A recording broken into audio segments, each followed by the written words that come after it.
दोस्तों इस वीडियो को देखने के बाद आप भी एलईडी टीवी के आने वाले टाइम में एक्सपर्ट मैकेनिक बन सकते हैं।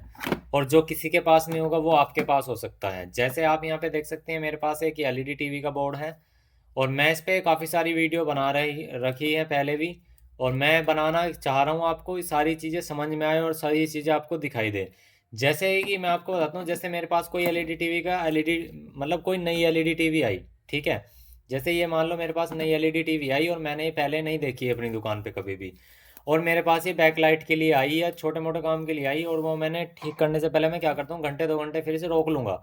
वो किस चीज़ के लिए रोकता हूँ आपको मैं आज बता दूंगा, आपको बहुत इंपॉर्टेंट चीज़ें बताता हूँ। मैं क्या करता हूँ, सबसे पहले एलईडी टीवी के बोर्ड का यहाँ से फ़ोटो खींचता हूँ। जैसे यहाँ पे इसका बोर्ड का नंबर है CV950HA42। जैसे ये कोड है इसका, तो मैं क्या करता हूँ, इसके सबसे पहले वोल्टेज चार्ट बनाता हूँ जिससे कि हमें सीखने में भी दिक्कत हो ना हो। और जैसे मैंने एल ई टी वी को ऑन करता हूँ, ऑन करने के बाद मैं क्या करता हूँ, ग्राउंड पॉइंट लगाया। और यहाँ पे जितने भी बक कॉइल्स हैं, पहले तो स्टैंड बाय मोड में हम देखते हैं कि यहाँ पे 1 वोल्ट आ रही है, तो हम इस पे क्या करते हैं, 1 वोल्ट की ड्रॉपेज मार देते हैं। मतलब इस पे हम इस पे ड्राइंग कर देते हैं कि 1 वोल्ट यहाँ आएगी।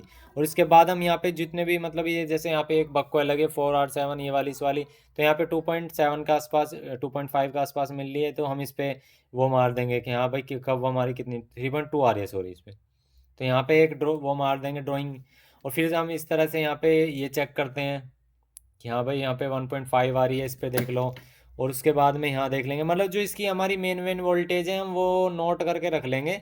और वहाँ से हमारा क्या फ़ायदा होगा अभी आपको बताऊँगा, हमारा क्या फ़ायदा होता है।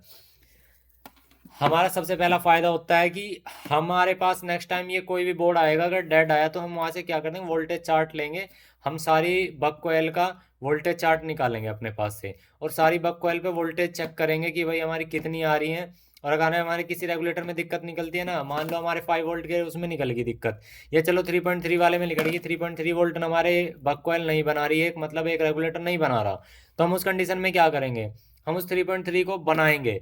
अगर नहीं बनती तो क्या क्या फॉल्ट आएंगे, क्या पता हमारा ई एम एम सी वो 3.3 पे काम कर रही हो, या एम सी यू 3.3 पे कर रहा हो, या हमारा ब्लूटूथ है 3.3 पे कर रहा है।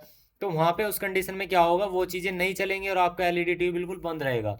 वहाँ पे आप छोटी सी चिप लगाओगे या 3.3 वोल्टेज बनाकर दर दोगे उस कॉइल पे, तो 101% गारंटी से आपकी वोल्टेज बन जाएंगी और आपका काम हो जाएगा। तो आपको क्या लगेगा कि हाँ भाई अब हुआ है भाई काम, बेहतरीन मस्त तरीके से काम हुआ है। तो उस कंडीशन में क्या है कि आप एक ही बार में रिपेयर कर सकते हो, फिर आपको क्वेश्चन को है नहीं अपने दोस्तों के फ्रेंडों के पास बार बार फोन घुमाने की जरूरत नहीं है। थोड़ा सा आप भी एक्सपर्ट बनो इस चीज़ के लिए। ऐसा नहीं है कि आपके पास एलईडी टीवी बोर्ड आया और आपने जो काम था वो करके दे दिया और आपने भेज दिया, ऐसा मत करो। आप उसके वोल्टेज चार्ट ले लो, उसमें से कोई रिकॉर्ड थोड़ी रहे हो आप अपनी नॉलेज ही तो बढ़ा रहे हो। वहाँ पे नया बोर्ड आया, जैसे मेरे पास ये 818 आया, मैंने सोचा कि ये नया है तो मैंने इसका वोल्टेज चार्ट ले लिया।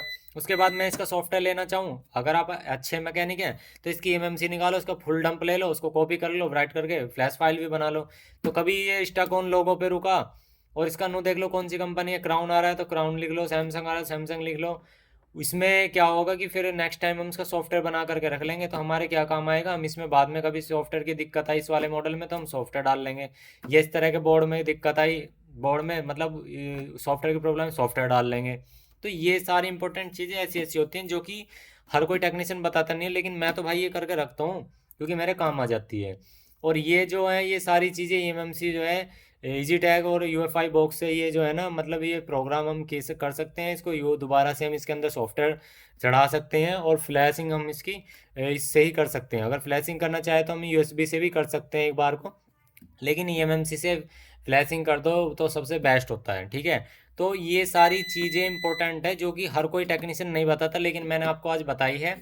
आप सभी इनके वोल्टेज चार्ट, भाई हमारी यहाँ इतनी आ रही है, इस डायोड पे इतनी आ रही है, इस कैपेसिटर पे इतनी आ रही है, यहाँ पे 12 आ रही है, ये तो मोस्टली कॉमन है, तो कोई दिक्कत नहीं। उसके बाद हमारी एमएमसी के लिए इतनी बननी है, और यहाँ पे इस रेगुलेटर के 1.7 है, यहाँ पे 5 पॉइंट है, यहाँ पे 3.3 है। इस तरह की सारी वोल्टेज काउंट करके रख लेने से हमारा क्या होगा, नेक्स्ट टाइम कोई बोर्ड आएगा हम वहाँ पे वोल्टेज चेक करेंगे और रिपेयर करके 10 मिनट के अंदर दे देंगे।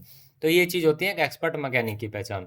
तो क्या आप भी ये काम करते हैं, मुझे कमेंट्स करके ज़रूर बताना। वीडियो अच्छे तो यार एक लाइक कर दो, मैं आपको ये ऐसे छोटी छोटी चीज़ें बताता हूँ और बहुत काम की चीज़ें बताता हूँ, क्योंकि मैंने ये सारी चीज़ सिखा भी रखी हैं और मैं आपको बताता रहता हूँ।